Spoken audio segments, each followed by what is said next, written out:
Another breath.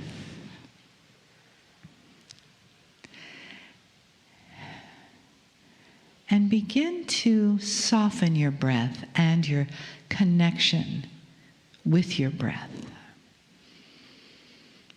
Letting that life force, the way that you stay alive on the planet, letting that in, nourishing you, head to toe, inside and out. Letting that breath, as it comes down into your lungs, let it surround your heart. And let the teachings of today and the wisdom of the channels and the love in the room from the entourage of Kryon and the beloveds on the other side of the veil who are always with us, who support us and watch us, who uplift us with their light. Let that light merge and meld with your light. Let that wisdom merge and meld with your own wisdom. And allow yourself to be honored by those who are unseen that are here, that honor you and love you and bring you the message. Greetings, dear ones. I'm Kryon of Magnetic Service.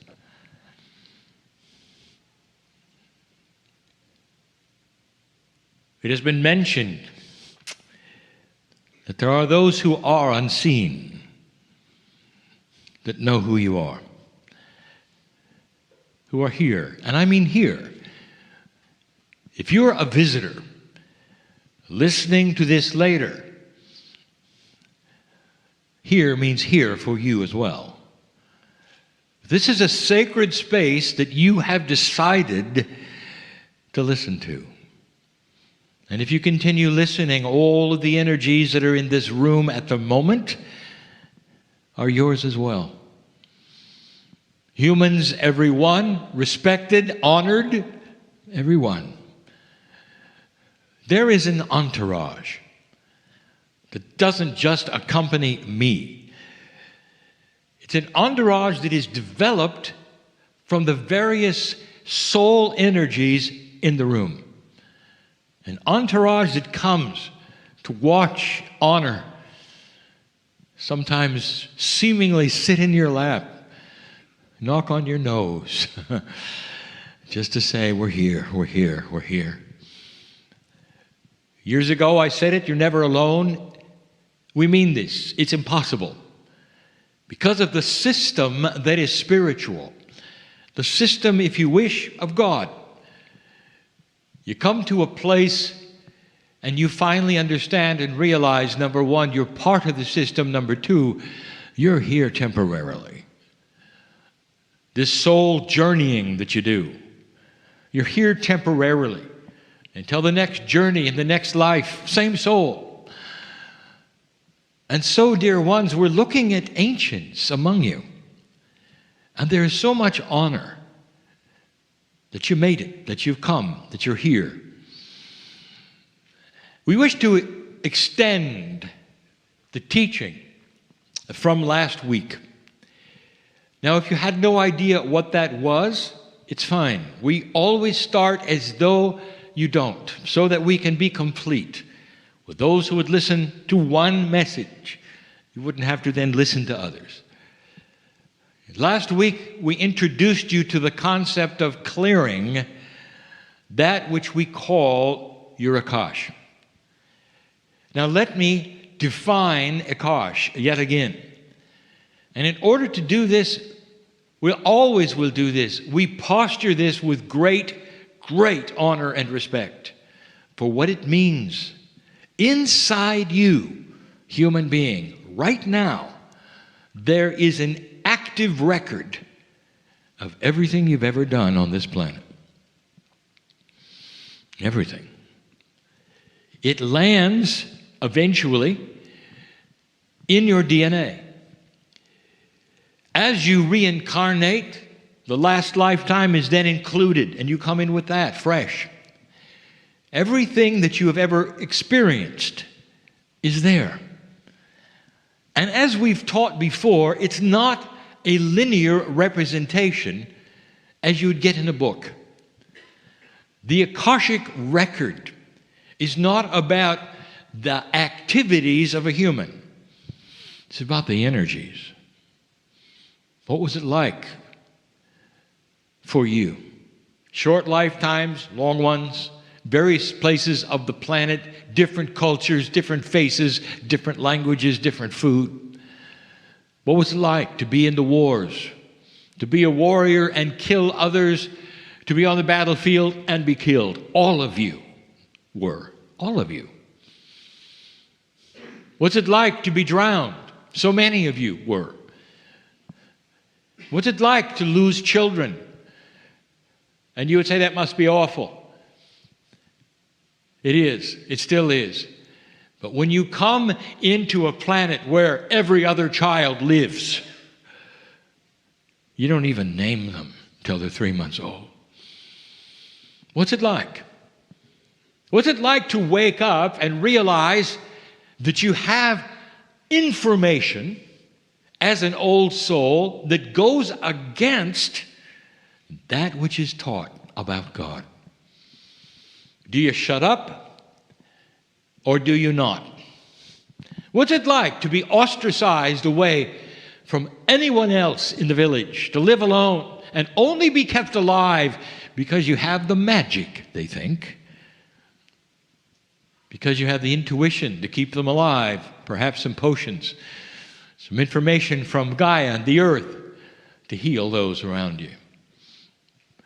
This is your life. This is who I talk to, old soul. What's it like for me to tell you there are civilizations you lived in you have no idea about? And yet your Akash carries them all. And the information that is in this multidimensional space of storage within every single human listening now, that information is profound with energy. What kind of energy is it? Well, it's remembered things.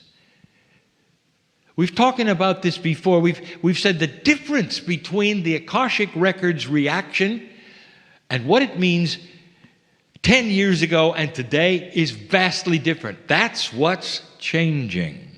In an older energy, the Akashic Record comes up and it then gives you information of remembrance, and sometimes it's difficult. Why would that be? Kryon, why is the Akash so disturbing to some that we have to have readers help us to dismiss certain things in our memory? Keeps us awake at night.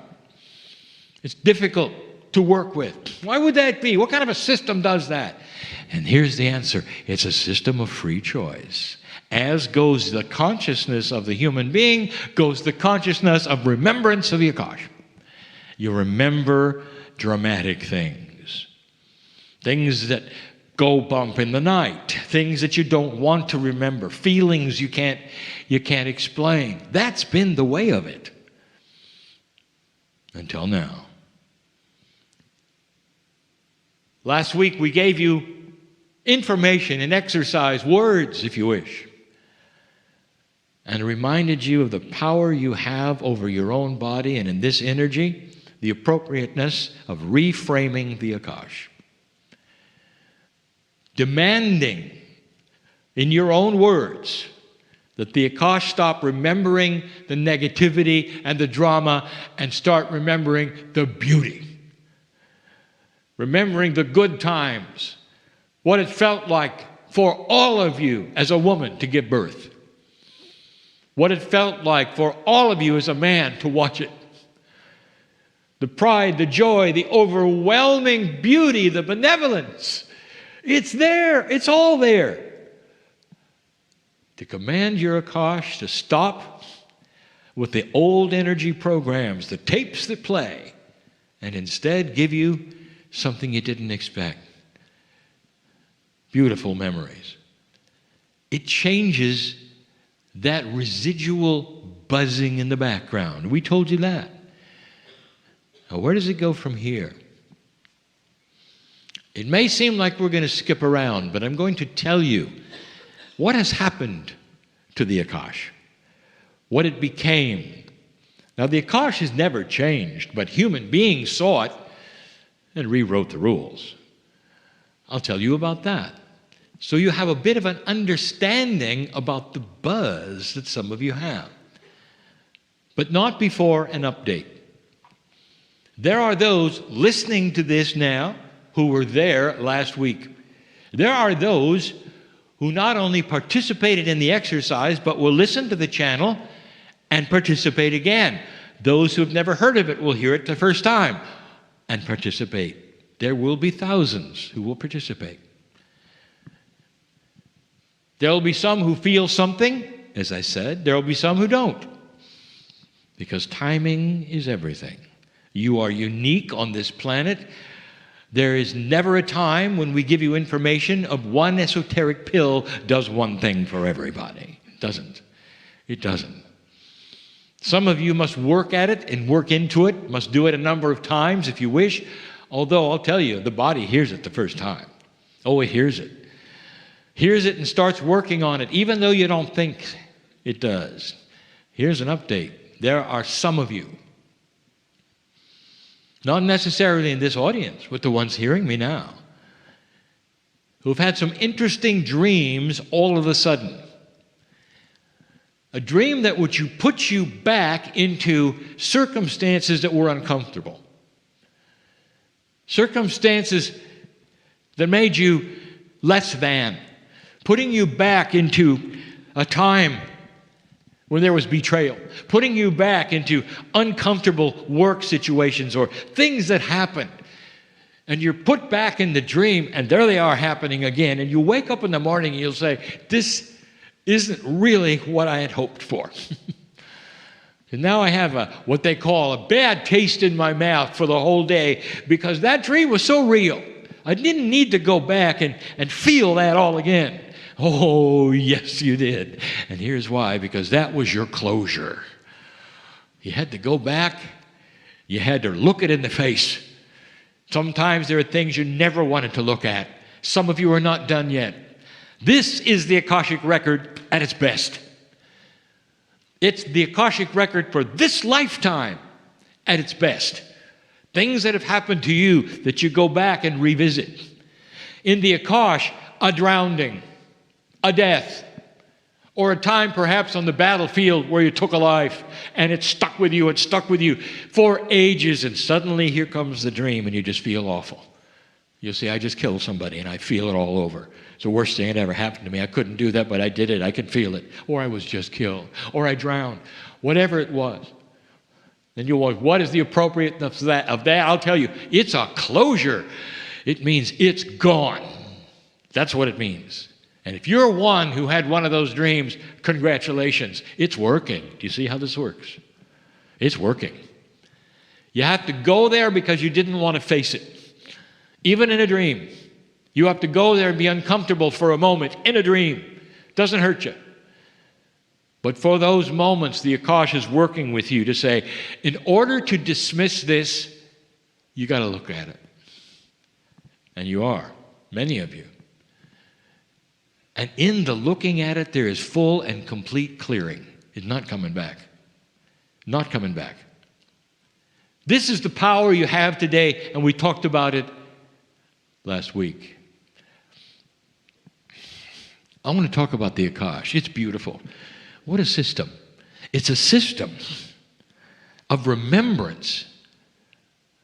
Can you imagine opening an Akashic book with one page? One page is everything you've ever done. Because it's multidimensional, the one page is thousands of volumes of energy that are multidimensional. They come flying out. They go all over the walls and the ceiling. They're not in order. They don't have to be. And you look at the ones that are different colors because they have different energies. Can you imagine going back and seeing who you were, what you've accomplished? Do you think that there's a measurement in the Akashic record, not of horror, but of beauty? Do you think there's a measurement of wisdom? How much did you learn? And how would you like to have that presented to you today, so that you can walk from place to place and not make the same mistakes, so you can know when someone's telling you the truth, when you can feel when you get up in the morning a benevolence that says, this is a good day. It's a good day because I'm here. It's a good day because the sacredness in me sees the sacredness in Gaia. It's a good day because I know my ancestors. It's a good day because those who interface with me today will also feel it. And it may be as simple as you and your children, they'll feel it. You and somebody at work, they'll feel it. This is the difference between human beings who are always affected by the noise, the buzz, that in the Akash, which is always there, that has always kept you away from the magnificence that you deserve. And we dealt with it last week. I'll tell you what happened in history. The Akashic record has been with you since the seeding of the Pleiadians. When you started receiving the sacred information from the very, very top, either original or you got it from an ancestor, and you started to awaken with spiritual knowledge. The old souls of this planet have always had it. You are the ones that hold this information. It's beautiful, and it's simple. You came from the stars. You came from that which is God. You're seen by God as beautiful. And the God that you were introduced to, the Spirit, if you wish, the creative source, if you wish, was so far above any consciousness that you have ever seen on this planet that you can't describe it. Pure love. Pure love. Shining brighter than anything you can ever imagine. All it is pure love and compassion. So beautiful that when you return to the other side of the veil, you're part of it. You wash in the beauty of the song that plays that makes your heart sing with it. That's God. I can't even give you anything bigger. You wouldn't see it. You wouldn't understand it. That's God. Human beings began to evolve. Systems started. One of the first systems in this civilization you call Hinduism. We have spoken of this even in India, where we, for the first time, revealed things. This was the original system approach, later becoming that with Buddha. But it featured something. The Hindu system was profitless, right to the source. You didn't go through anyone. Nobody had to do anything. There was an acknowledgement of oneness with everything. There still is today. But the Akashic record developed into something different. Enter karma. Karma is a direct derivative of the Akashic energy. Things that happen to you that then lay energy in certain ways that invite you to clear them.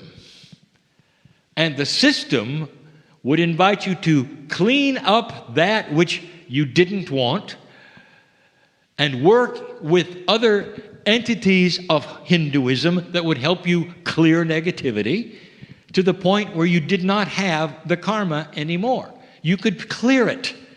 You could go to a place where you were in full enlightenment because you did not have any more karma. Now, dear ones, do you find that interesting that that's exactly what we did last week? It was a system of clearing the Akash. It is there yet today. When I arrived 29 years ago, One of the first things I taught you is that karma worked then, it's no longer needed. You don't have to remember any of these things. It's automatic. Karmic clearing is automatic. Akashic clearing. We told you, you don't need to be pushed around by any energies. At this point in your life, in the spiritual system, karma is no longer needed. That's controversial. But look at who you are today. You're coming in with full knowledge. You don't need things to push and pull you around to learn lessons. You're beyond that. And you come in clean, ready to go to work with that bracelet on we talked about this morning. You've got other things to do besides work with karma.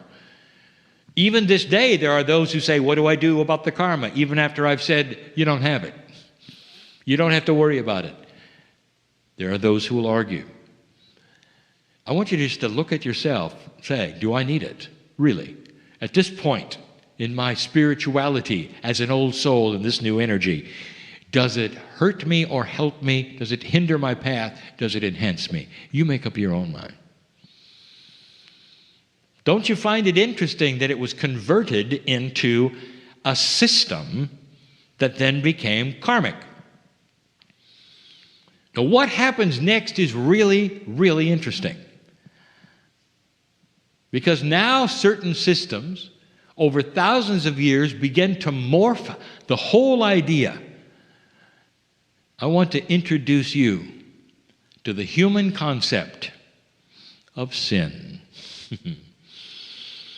Now you have something where you start humanizing the system. Humanizing is the word we mean that you reduce all of the parts of the system to fit within what you are, to be that which is human nature. As long ago as you wish, as the Greeks, before sin, they made their gods dysfunctional in order for the mythology of punishment to start. That then graduates and graduates, and finally you have a God who looks at you and judges you for your behavior. Sin is supposed to be defined as anything that displeases God. And I have something to tell you that you may or may not grasp at this point. God is not a human. There is nothing like displeasing, pleasing with the creative source of the universe. It's pure love. It doesn't think like you do. It doesn't have the constructs like you do. There is not even the beginning of a consciousness that would even be close to what you have. Not even close. And yet, you have developed a system, a beautiful love of God, and at the same time, you've made God a bad father. Let me ask you yet again, would any of you take a child, no matter what they've done, and throw them into a place where they're going to be burned alive for eternity? Which one of you parents will raise your hand and say, well, yeah, they've done some bad stuff, that's what they deserve? And there's not one of you. There's not one of you. And yet you place that on the creative source. Yep, that sure is the way God works, you say. No, it isn't. The entire construct of sin and punishment developed completely and totally from the human mind.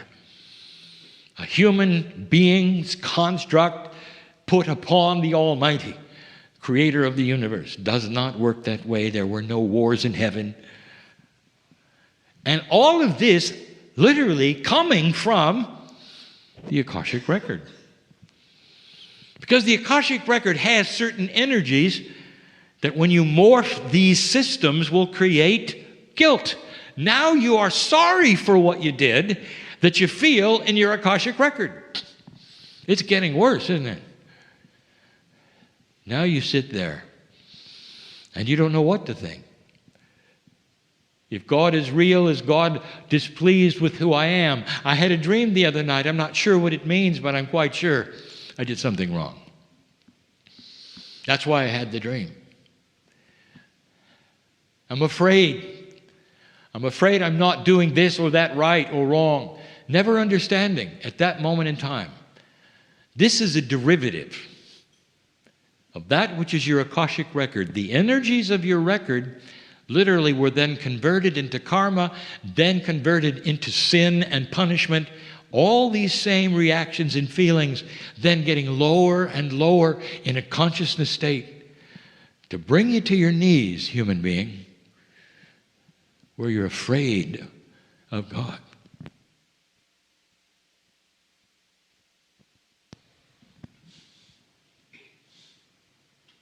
Afraid.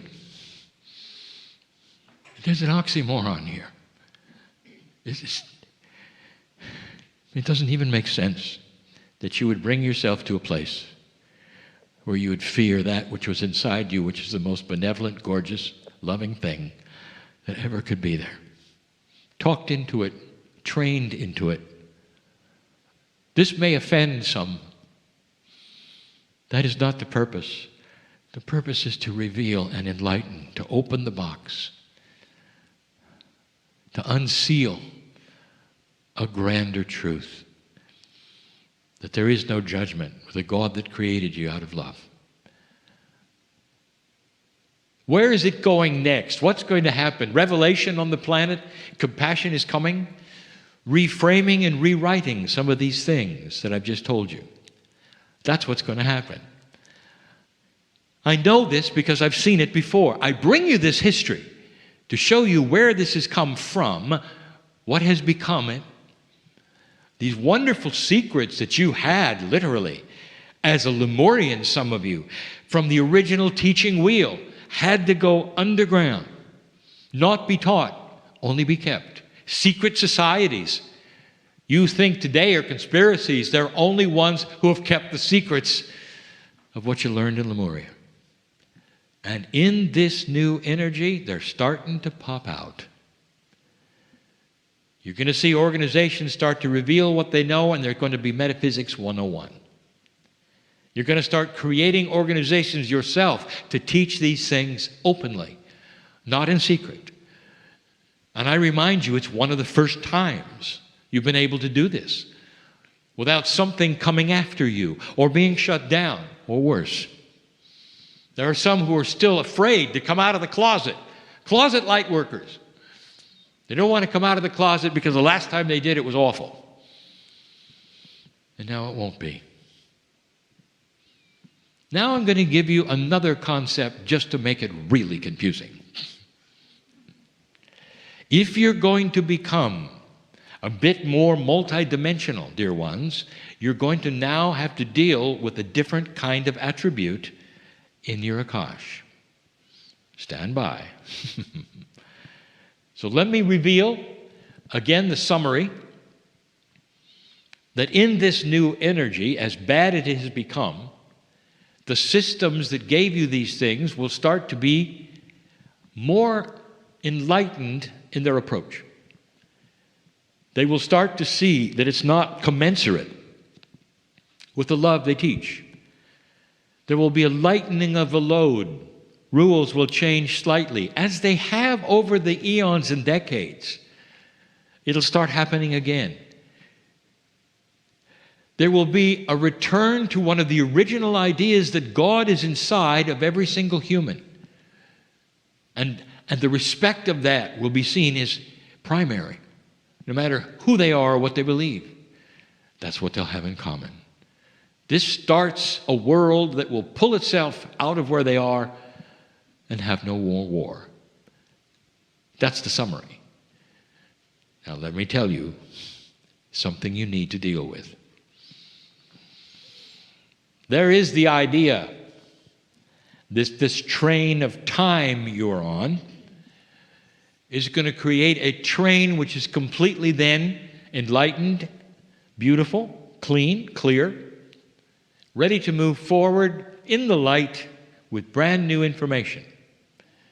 Now here, I'm going to tell you something because there will be those who will ask this later when that doesn't happen for them.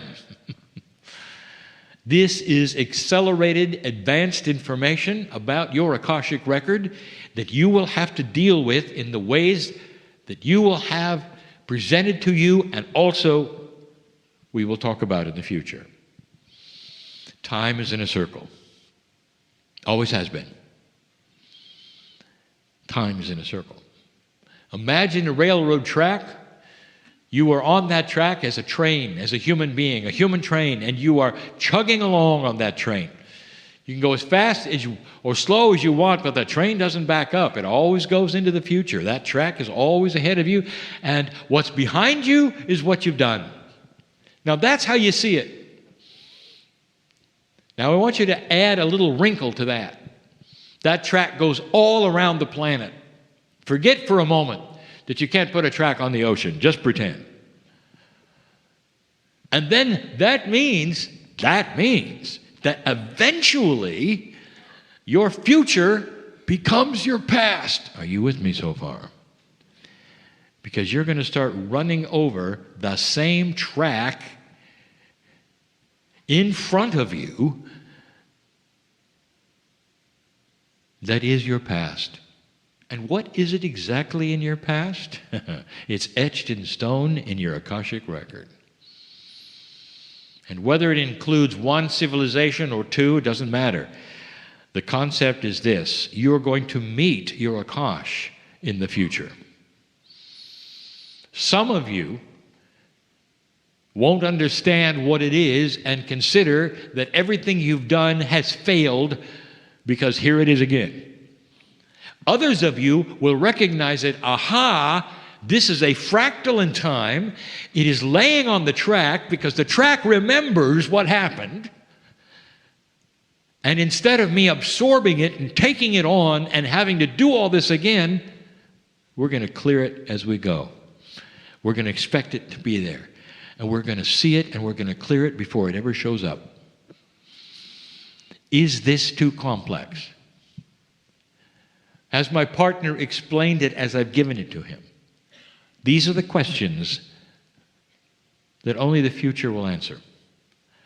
I've just given you something that's valuable so you won't think you failed, dear ones. Because those of you who have cleared and gone to this place where you say, my Akash is no longer there to irritate me and the benevolence is only there, and suddenly there's something negative. This is the 3D human in the past who will say, see, it didn't work. Then you reveal you didn't expect it to work. And then you reveal, and then you reveal. State of mind, how much you cognize these ideas. I'm telling you that there are things on the track in front of you for you and the planet and all these things that will appear, and you will think it's a return to the past, and it isn't. It's something that you're going to have to look at and say, I recognize this. This is old energy. Get away from me. You're not going to go through this again. Give it a name. Put it away. That's coming because you are now covering the same track again that laid those eggs of the Akash that you cleared. Will there come a time, Kryon, when we can clear all of the Akash, including what's on the front of the train? That's an Akashic clearing that would be past, present, and future. That is more complicated. And that's the next step. I'm telling you about this so you won't be surprised. There will be coming processes to help you. But as you understand it, when it comes at you, you won't be confused. You won't think you did something wrong. You won't go back into guilt. And you'll look at it and go, Kryon said it was here. And here it is.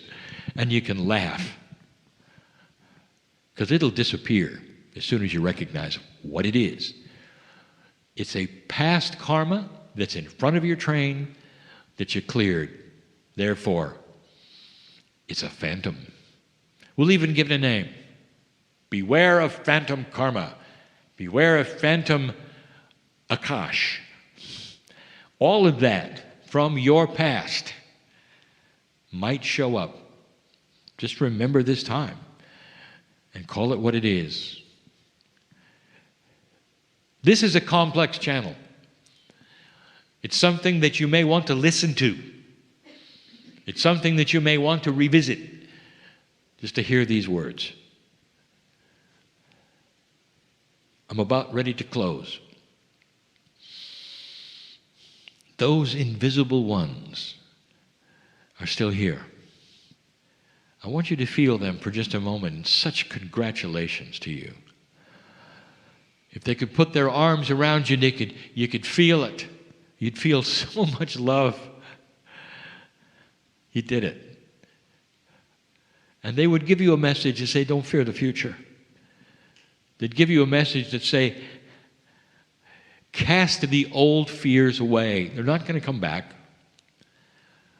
It's a brand new path, one that you've never trod before, one without predictions. You're going to lay the track that's never been laid before. That's what it's like. These are the things I have for this day. These are the things for you. And so it is.